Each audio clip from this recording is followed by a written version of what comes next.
Greetings, y'all. Peace and love, peace and blessings. Hope y'all doing well. This is Toriano ObaShango-El, and I'm showing you how I identified for the corporate census of the corporate United States democracy. Once again, this doesn't reflect that we are in their corporate jurisdiction. Indigenous peoples, we have our own affairs according to the rights of indigenous peoples, UN Declaration. We can participate if we so choose, but we don't have to. Forcing you is what's called forced assimilation. That's a violation of Article 8 of the rights of indigenous peoples. But just for those who do want to participate, I'm showing you how I identify it. And so let's get to it. Now, as you can see, of course, it says person one, but we know what person is. It's a corporation. So I made sure that it's upper and lower case, as you can see, upper and lower case. It says person's one, name, sex, male, the birthday. Now, this part right here is very interesting. It says, is person one of Hispanic, Latino, or Spanish origin? Okay, you have no, not of Hispanic, Latino origin. Yes, Mexican American, American Chicano. Yes, Puerto Rican. Yes, Cuban. I marked yes. It said another Hispanic, Latino, or Spanish origin. Print, for example, Salvadorian, Dominican, Colombian, Guatemalan, Spaniard, Ecuadorian, etc. All right. If you get down here, you see what I put. Punic Iberian. What that does is it goes back to the Carthaginian Empire, which by relation goes to the Bornstone in Comassagunconic, Cape Cod Bay, Massachusetts. And this is the reason why many of you on your descent are seeing Punic Iberian origin in your genetics. Why? Because it's a known fact that the Carthaginians had come over here and colonized this place very heavily. Prior to them, it was the Phoenicians. And if you know your history, the Phoenicians are the ancestors of the Carthaginians. And the Punic Iberians came out of the Carthaginian Empire, which under Hanno the Navigator had come over here and laid the foundational landmark, the Bornstone, a proclamation of annexation. Do not deface. With this, Hanno takes possession, and he annexed the Americas to the Punic Iberian Carthaginian Empire of the East, which are the descendants of the Phoenician Maritime Empire. All right, over here, what is person's race? Of course, we know that race is a political construct. It does not deal with genetics. Okay, it's a political construct. But according to my family records, my family history, I put in what applied. Okay, says white. Print, for example, German, Irish, English, Italian, Lebanese, Egyptian, etc. I put Irish. Why? My mother's father's lineage, my great-grandfather, Nelson Hopes, he was Irish, his father was Irish, and his mother was Aniunwia, misnomer Cherokee. Okay? Then I came down here, and it says American Indian or Alaska Native, print name of enrolled or principal tribes. You need to look that up, what enrolled or principal tribes is. I already looked it up. It's based on self-identification. Okay? And so go ahead and look that up. Google enrolled or principal tribes. Okay? And then I came down and identified according to my mother's lineage. My great grandmother, Eliza Johnson Gibson, and her daughter, my great grandmother who raised me, how they have always identified and how I was taught to identify as a child since 1974. They always identified as Apache. That is our lineage. Okay, tribal lineage, of course, does not have to do with the blood or the ancient lineage of antiquity. Why? Because we know that Paleo-Americans had been here for hundreds of thousands of years, and as other groups started to migrate in, the original people of the land became subsumed. Look that word up for those who don't know what it means, into these various tribes, now today known as Apache, Chickasaw, Choctaw, Cherokee, and whatnot. The original Paleo-American autochthonous aborigines became subsumed into these various tribes, and that's how we started being named from these various languages. Okay, all right. Asiatic Moor. Why did I put that? My father's lineage. I come out of Y chromosome haplogroup E. Haplogroup E was derived on the Asian continent, and a deep split had taken place, okay, between haplogroup D and haplogroup E, Y chromosome. The reason why our Y chromosome is not matching up with our cousins in Africa because it's split in Asia. And most of us migrated over here, and some of us migrated to the continent now known today as Africa. That is the reason why you find so many of us over here coming out of haplogroup E, but we don't have any direct matches to our cousins over there because the split happened long ago, about approximately 55, 60,000 years ago. And we've been over here for that and even longer. Why? Because you have the Topper site 51,300 years ago. You have Wyatt Laco 250,000 years ago. You have the Texas Street site 80 to 90,000 years ago. You have the Calico site roughly about 200,000 years ago. So we've been over here for quite some time. There were successive waves of migrations to this land. So yes, we are Asiatic if you're coming out of haplogroup E. And even older haplogroups, because I'm going to show you something here in a minute that's going to explain this even further. Then it says some other race, American Moor. Okay, American, the 1828 definition of it, it pertains to the original groups of people or copper-colored peoples, the indigenous people found in the Americas when the European got here.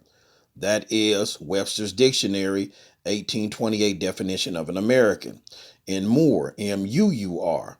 The reason being, this comes out of the records of the Washita from Empress Verde Bay and her great-grandmother, who was born in 1848, who also put it in the records that with number one, we are remnants of ancient Moors, M-U-U-R-S, okay?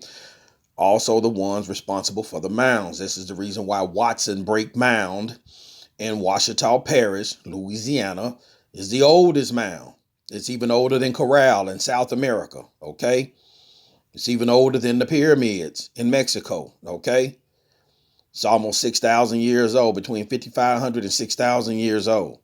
Right here in northern Louisiana, Monroe, right outside of Monroe, Washita Parish, okay?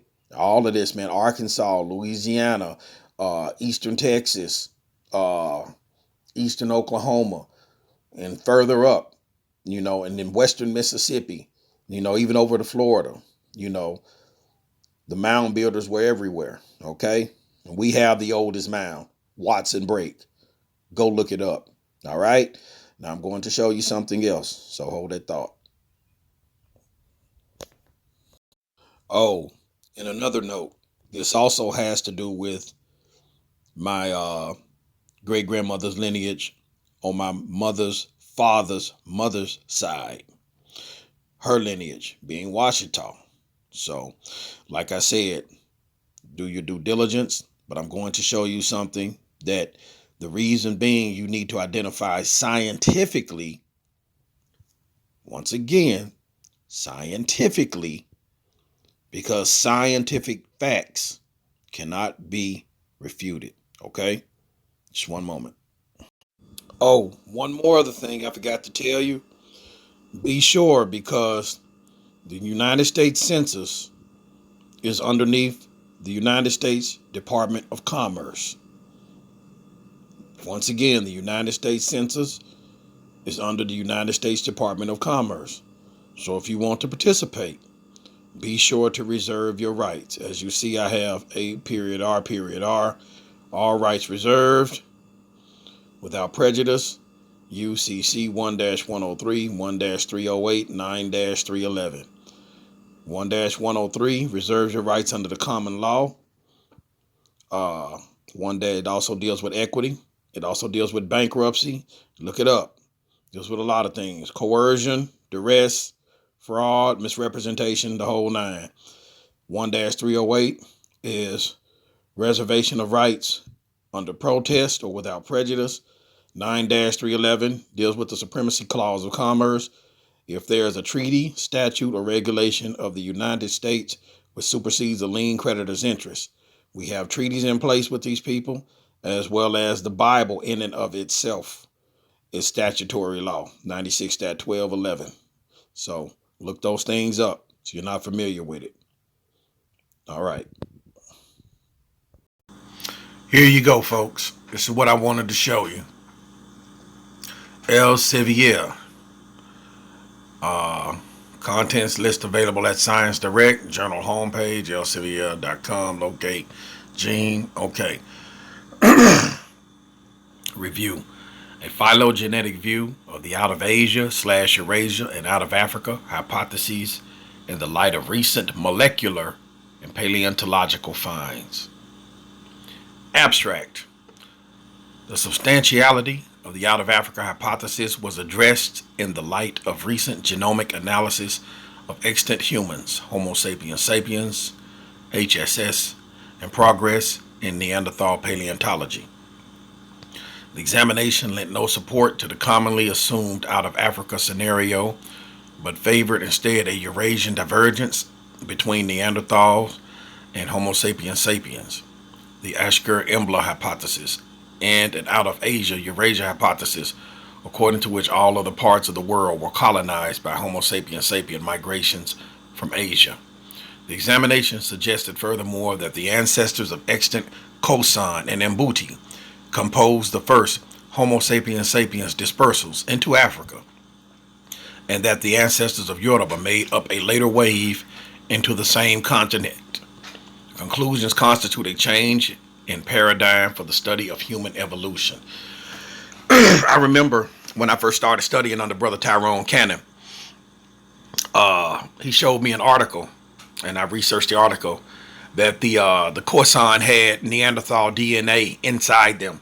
They had Neanderthal DNA, which showed that there was a bottleneck somewhere in a migration where the Neanderthals and the Khoisan people had come into contact. Now, you know, they're way down in southwestern Africa and maybe southeast. And the Mbuti are around about central South Africa and mid-central Africa. Okay? Here's the thing.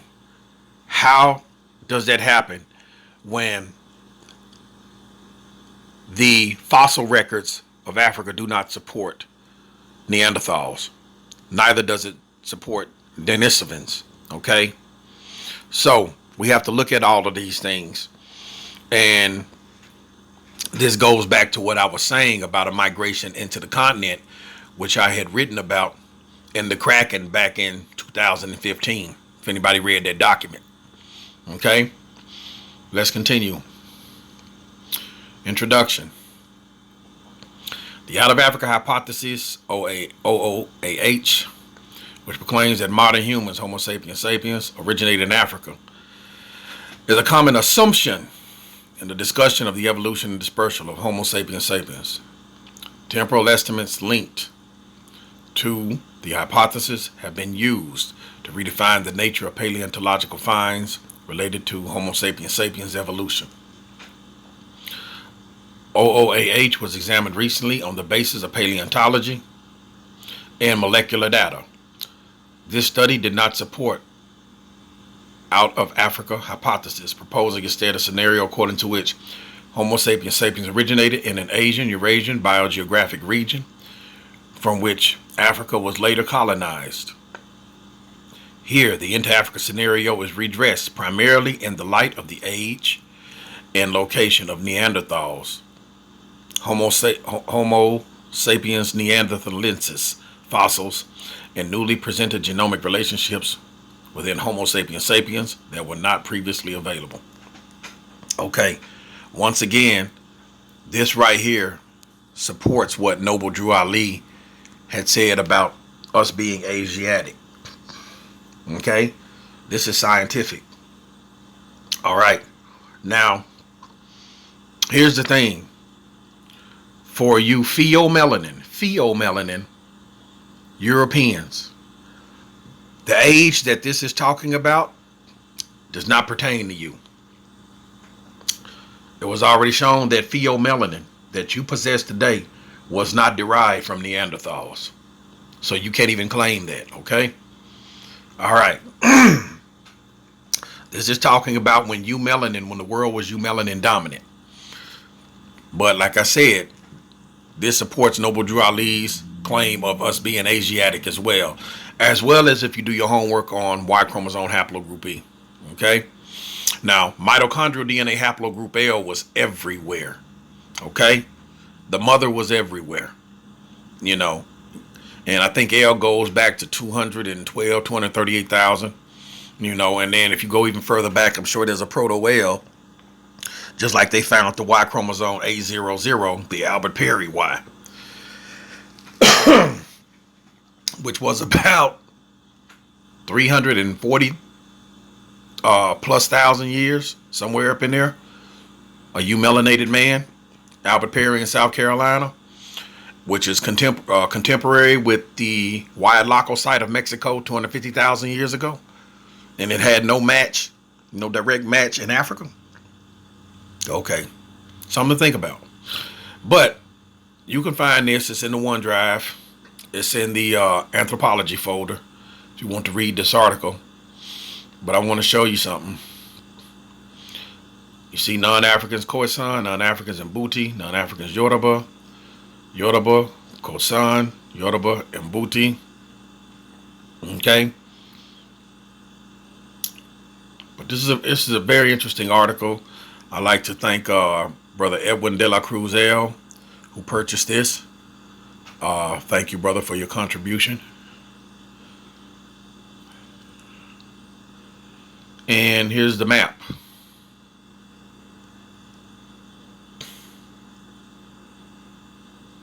Okay.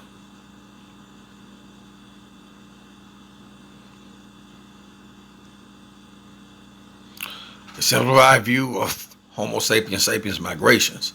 The shaded area signifies an undefined Eurasian area from which Homo sapiens sapiens dispersed. The red track shows the potential routes of Khoisan and Mbuti and Yoruba outside the Homo sapiens Neanderthalensis range. Khoisan and Mbuti may have diverged before their migration into Africa. The arrow-headed lines between Mbuti and Yoruba mark potential genetic exchange.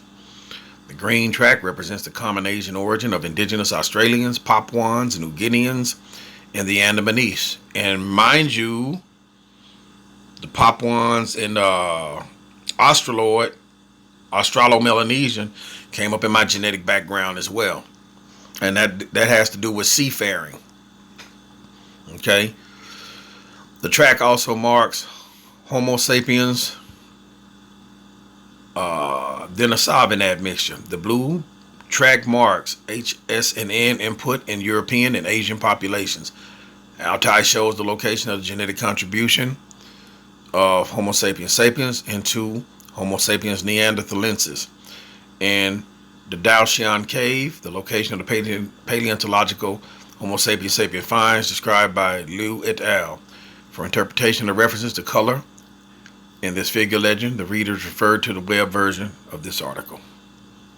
So, this is something very interesting. You know, when you get a chance, you're more than welcome to take a look at it. So, hopefully that